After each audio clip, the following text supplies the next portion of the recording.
The Inspired Insights podcast is for informational and entertainment purposes only and should not be considered health advice. This podcast is not intended to replace professional medical advice. Please note that this podcast may contain discussions on sensitive topics such as mental illness, suicide, and substance use. If you are experiencing a behavioral health crisis or need support, please contact the 988 Suicide and Crisis Lifeline by calling 988 or visiting www.988lifeline.org.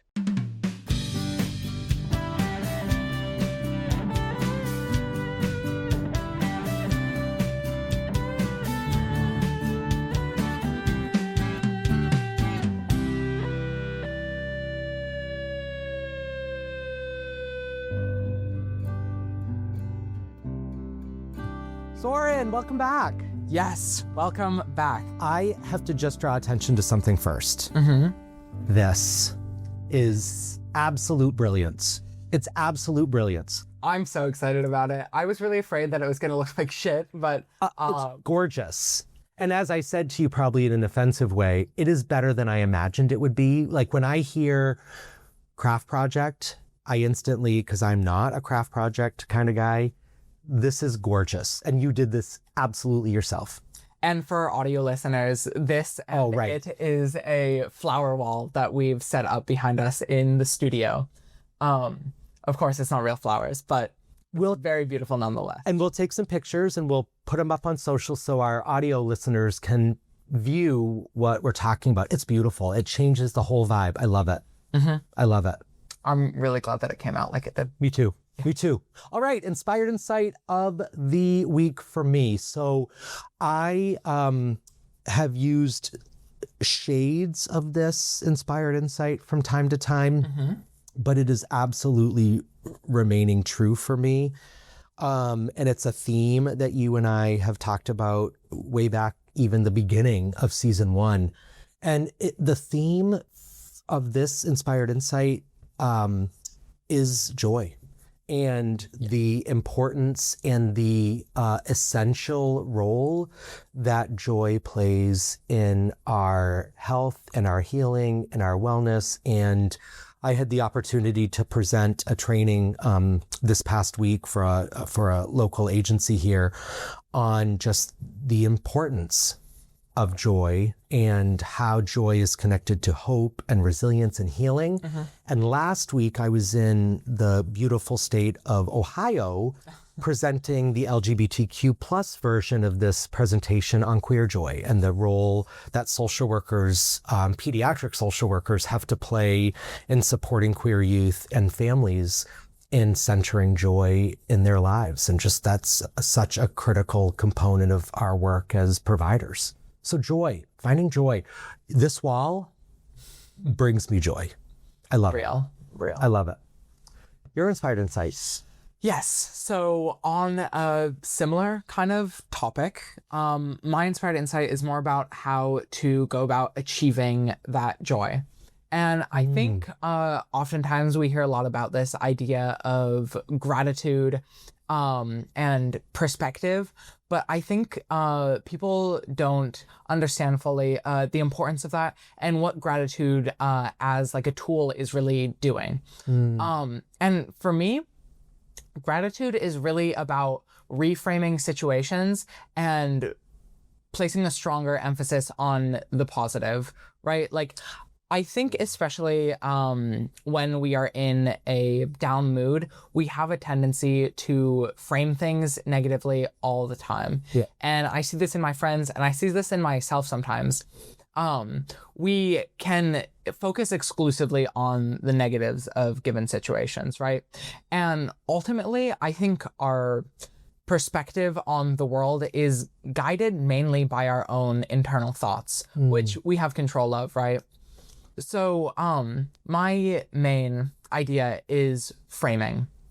How can we as individuals take situations and look at them in our minds in such a way that we are examining them rationally while taking pleasurable emotions out of them and not necessarily avoiding the negatives of situations, but rather seeing the negatives as a means through which to mitigate future negatives, right? Yeah. Like And I think about the importance of that with trauma a lot too, right? Like, I think a big step for me has been reframing my trauma as a useless and awful thing that happened to me into a massive opportunity for change and growth.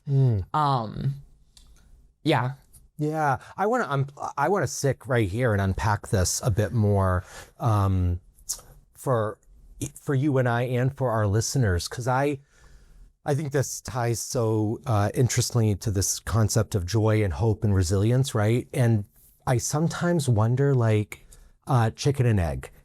Does our attitude, our mindset, our thoughts shape our reality? Does our reality shape our mindset and thoughts? And like, I love your point about we have control over the inner narrative, right? We have control over how we label something, how we frame something.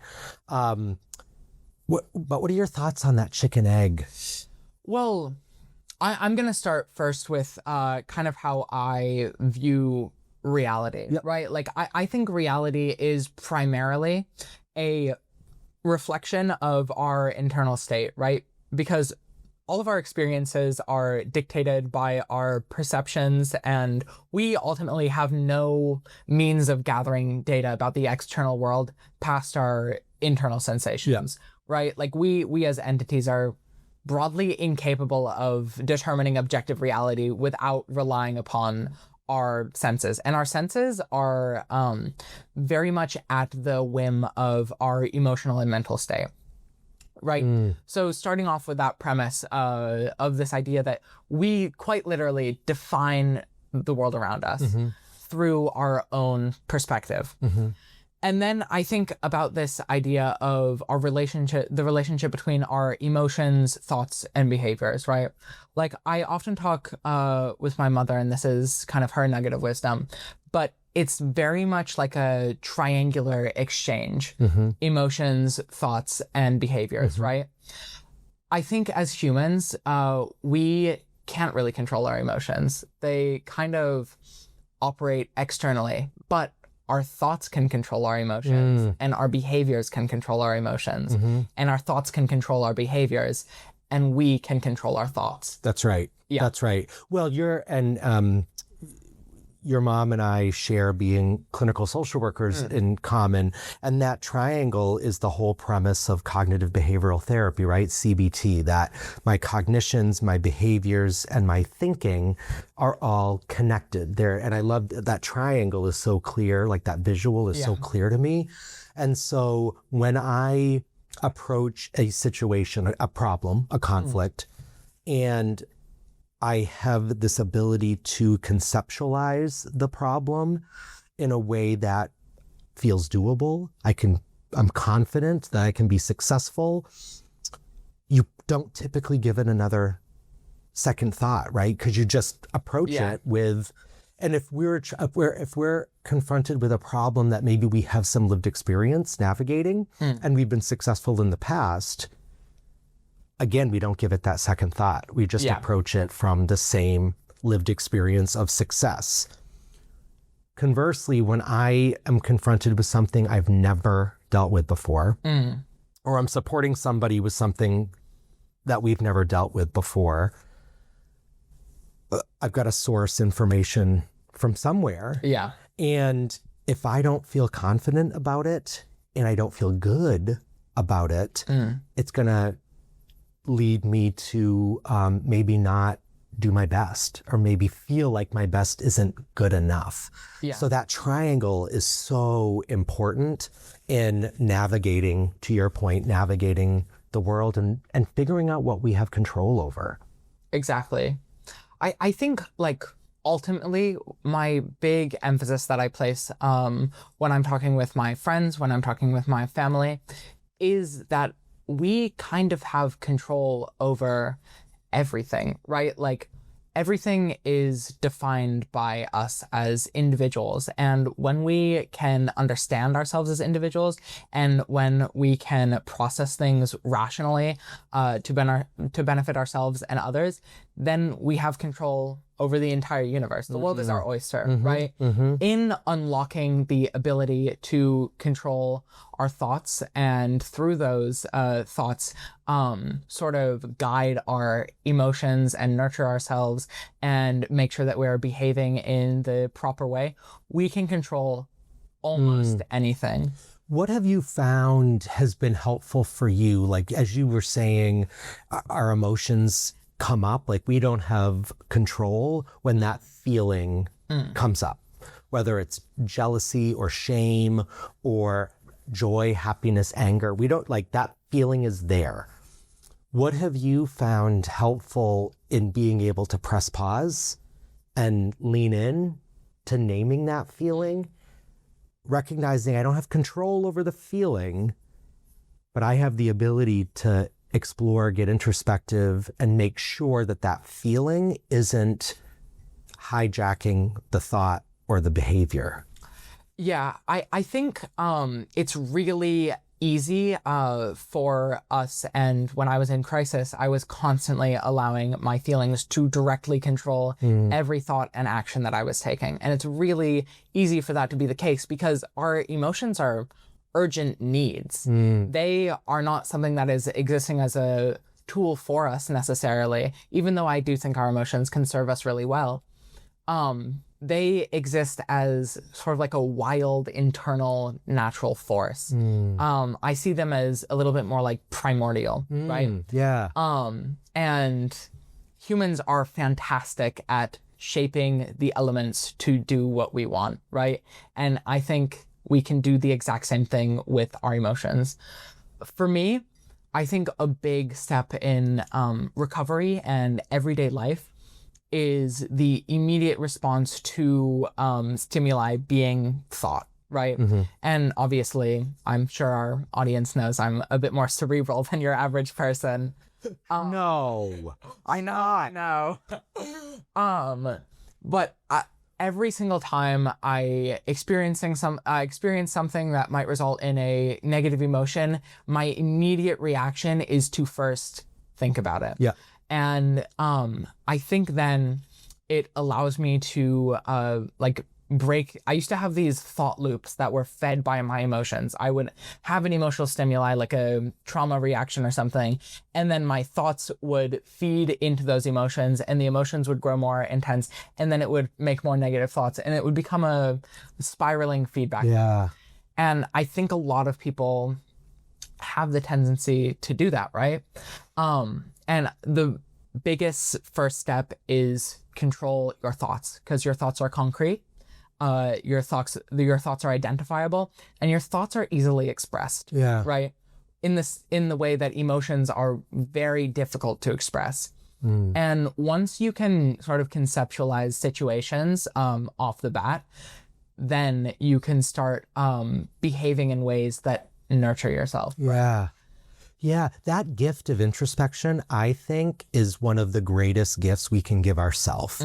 And to support somebody else, be that sounding board, to help other people learn to get introspective is the best gift we can give somebody else. The ability to sit with your thoughts and name the emotion, look at the trigger, what's going on in the environment, know what our baseline is. Like, oh, somebody gets in front of me or takes my parking space in the parking lot. Typically that rolls off my shoulder. Today I'm furious and I cannot let it go. Well, why is that? What's going on with that? And the ability just to sit with that is a really important step in self-awareness.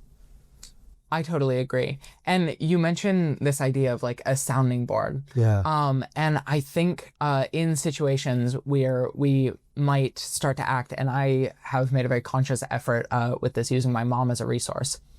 When our emotions are controlling our thoughts, we need our immediate response to be, oh, I need someone to think for me right now. So then I can get into a more rational space, right? Yeah. And I was wondering if you could speak more to how you've developed relationships so that like your husband or your friends can be that person to think for you and with you over your own internal experience? Yeah, that's a great question. I think with over time as relationships grow and evolve, and I've seen that with you and I over the last year and a half of spending this time together. In just our small talk, I know more about what's going on in your life. And so when something seems off, because I have a deeper knowledge of what's been going on in your life, I can help you press pause and go, you know what? By chance, is what's going on over here creeping into what's happening now? And so that having the luxury of a connection with somebody to be able to source backwards.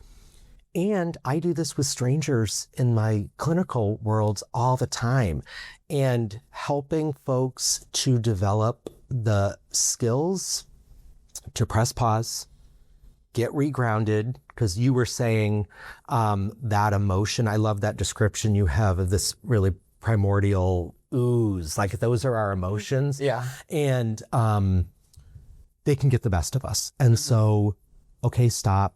Let's get grounded. Let's get feet on the floor. And there's all kinds of strategies for just getting mindful, getting grounded, but to interrupt the thought from completely hijacking interrupting the emotion from completely hijacking the frontal lobe, right? Which we know trauma has the ability to do. And so for me, it's helping with the interruption. Stop. Like, enough. Slow it down. Let's just sit for a second with this. Okay, now talk through it. What's going on? Name it, shape it, and start not pushing the emotion down, but finding a balance where the emotion isn't oozing everywhere, but we've put some guardrails around it to at least contain it. And the image that keeps popping in my head is, rather than this volcano or this slimy ooze coming everywhere, these strategies to interrupt and press pause really is about building a structure around it so we can then study it. Yeah. And really take a look at it. 100%. And not let it continue to flow and get away from us, but put it in the aquarium tank, let it do its thing in there while we're going, that's interesting. What's that about? And then that introspection, right? Like we talk about this all the time in my business and personal relationships. Grind culture is unlike anything I've seen even during COVID. Like the grind culture going on now, I think is the catch-up result of a little bit of the COVID stuff. We are go. You're on the go all the time, like go. And we have lost the ability of just sitting with ourselves for a couple minutes of silence and just be one with yourself in your head. I think, actually, I was talking to my former AP chemistry teacher who used to be a professor. And one of his major qualms with academia was literally that there's no longer opportunity to just think and digest material anymore. And that doesn't necessarily pertain to emotions, but it's a very similar situation, right? I think, but it's introspection. Yeah, it's introspection. Yeah. And also like, in science, you're trying to investigate a natural phenomena.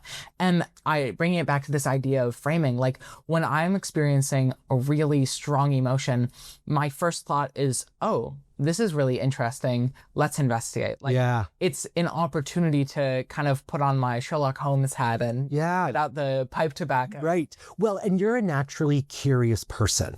And so you apply that curiosity to everything that you do, whether it's the book you're reading, the subject you're studying, the documentary, whatever it is, and yourself. Yeah. And I wonder, like you were mentioning about healing and how this process of introspection really assisted you in your healing process. The curiosity that you approached what was going on for you and what was going on around you, what was going on for your family. Like I think about our conversation with our siblings, our brothers, last season, and you and your brother got into this about your brother saying, but I didn't know what was happening. I knew it was something scary, but nobody was talking to me about it. I didn't know. And so I think one of the pieces of your resiliency is your curiosity. And that curiosity allows you to reframe and get really cerebral about reframing it. Okay, here's what's going on. I can continue to do more of what's not working for me. Yeah. Or I can make some changes. I agree. And I think the curiosity is kind of part of learning to love ourselves, right? Like even in our worst moments, we are interesting. Like humans are psychologically fascinating things. And I think the most fascinating interaction that you can have with a human is in using yourself as a case study. Yeah. Right? Like sort of stepping back and trying to dissect your emotions like you're a surgeon and your emotions are on an operating table. Yeah. Which is a very like cold image, but I feel like it's kind of what we need to do sometimes. And this doesn't mean we're separating ourselves from our emotions and like no longer feeling them.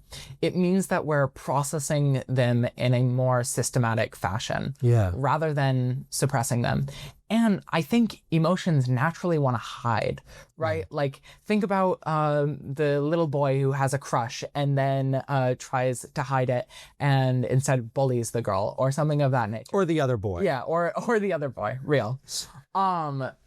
And like our natural tendency to not want to cry around others. Like our strong emotions don't want to be revealed. So you have to get curious to want to like sneak around that corner and take a peek at them. Yeah. And that's really 3 seasons ago, that's what brought you and I, a part of what brought you and I together about this podcast is reducing stigma, reducing the barriers, because oftentimes the barrier is us. Yeah. We're the reason that we don't want to allow other people to see that piece of us. Maybe we're ashamed of it. Maybe we're scared of it. Maybe we're afraid of the narrative that thing will try to tell about us. But I think that brings us to that framing insight that you had earlier, is that from where I sit, the more we've put on the magnifying glass and the more we put it on the table and looked at it and identified it and named it and understand it, the more easy it is to then reframe around it 100%. and change the narrative. Yeah. Our emotions are part of our internal environment. They are us, right? And they have the opportunity to serve us. Emotions evolved because they are a viable tool for humans to facilitate social interactions. And they can do that really well, and they can help us connect with others. But we have to let them out with a leash on them in order for them to make friends. Right? Yeah. I just got to say, this is probably our record for the number of metaphors we've used for emotions. We've got volcanoes and ooze and pets and cages and surgeon tables. But those are literally the pictures I think about when I think about our emotions getting the best of us. Becoming, and I think everyone listening to us has experienced at least one time in their life when they were overwhelmed by an emotion. And maybe it was anger, maybe it was jealousy, maybe it was sadness. We've all experienced what it's like to have that emotion show up and then just take over. And there, I think that's a beautiful part of life as well. And that's part of what makes humans so complex and so interesting and so curious and so beautiful, is that even at our worst, there's still something to be learned. We still have something to offer. Yeah, I agree. And again, brings it back to that framing, right? There is always something positive to be looked at in any situation, right? Like, I look back on getting assaulted and the worst years of my life, and I'm grateful, right? And I keep going over this idea of gratitude about it, because if I hadn't have gone through that, I would not be where I am right now. I wouldn't be talking to you. I wouldn't have the awesome friends that I have. I wouldn't be able to use my story to help others. Yeah. So like, we have to view negative things for their bad parts so that we can mitigate those. But once we've stepped back from it, it is not a stain on our record. Yeah. It's never a stain on our record. Right. Well, and our listeners know that I often quote my girl Taylor. And that song, Thank You, Amy, where she says, and I've said this on our podcast before, but when I count the scars, there's a moment of truth. If there hadn't been that, then there wouldn't be, oh, I messed it up. When I count the stars, a moment of truth. If there hadn't been this, then there wouldn't be you, or something like that. Yeah. You know, like sorry, Taylor. But really recognizing that we grow through these things that happen to us. The things that we go through, we can grow through.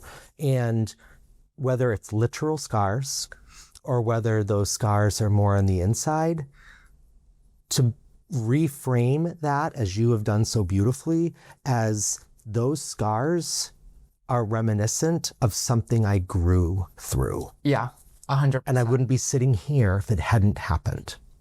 I 100% agree. And I often think of this idea, like I used to think that I was enduring my emotions and I was enduring my thoughts. And I have a friend who often says, I'll thug it out when they're experiencing an emotional crisis. And we don't have to endure our emotions. We should be reveling in the curiosity and beauty that is ourselves. Even in our worst moments, it is an opportunity for discovery, right? Like I've had I can't say worst because I think it's a really good week overall and we'll have really good results, but I've had the most emotional week I've had in probably since freshman year. Yeah, years. Years since I was actively in crisis this week, because I have a lot going on with my friend group and I have friends experiencing behavioral health crises. But, and I just, every night when I'm driving home, I think of how grateful I am for this opportunity to examine human emotions and this opportunity to grow closer with my friends through this hardship. And what you can offer your friends because of your past experiences, right? And you give the gift of your insight, your inspired insight to those friends who are in need of it and who are actively seeking you out because of your openness to talk about your past. And I think, Soren, that is one of the pieces about you I love so much about who you are and who you've become is your not just ability to share, because that it is ability. It's tough to share and be out there and be bold and be upfront and authentic, but your willingness and your courage to share that part of you that at the time almost destroyed you, came pretty close to destroying you, and now is probably, of all the superhero capes that you wear, that's probably one of the ones that I see shining through the most, because it truly is a part of your story. It truly does contribute to who you are, but it does not shape you. It does not define you. Yeah. That's very high praise. I appreciate that. Mean every word. Yeah. Yeah. I think as this episode sort of winds down, I really want to leave our audience and viewers with this idea of control. I know that the world really can feel out of control and like you can't dictate anything of what's going on around you. And the reality is sometimes you can't change what's going on around you. But ultimately, the emotions you experience about what's going on around you are what you can control. And they are what you should be focusing on, right? If we can't control a situation, we can control our reaction to it and how we deal with it. And that's where we should be deriving value. Yeah. Right? Yeah. And then we pay it forward. When we're able, 100%. we can pay it forward. And the gift of insight and the gift of reflection and the gift of perspective sometimes is exactly what the other person needs. Precisely. Yeah. Ooh, deep thoughts in the 04401. Well, Soren, thank you again. I know I say this all the time, but thank you for being who you are and doing what you do and sharing these pieces of you with me and with us and with your friends. Yes, and I'd like to thank you too for being wise and knowing what's going on and always having a Taylor Swift quote that pertains to what we're talking about. Always, even though I may lose it in the moment, it's there and I'll always post about it. I think maybe I'll start listening to Taylor Swift because I think it's kind of crazy. Every single time we talk about something deep and I'm like, wow, this is really intense philosophy. You're like, Taylor mentioned this in a song once. Yeah, that's right. And I remember back, I owe you a playlist and you owe me a playlist. We've got to do that. We've got to make it an effort to create the playlist. And thank you, Amy, will be on that playlist. Or to it. Until next time, our friends, this has been Inspired Insights. I'm Chris McLaughlin. I'm Soren Peterson. Have a great week. See you next time. Thank you so much. The Inspired Insights podcast has been brought to you by Inspired Consulting Group, LLC. Edited and produced by Amanda Seidel and Derek Harder. Marketing support for the Inspired Insights podcast by Elizabeth Keenan. Music by Derek Harder. Please visit www.inspiredcg.com to learn more. Copyright 2025, all rights reserved.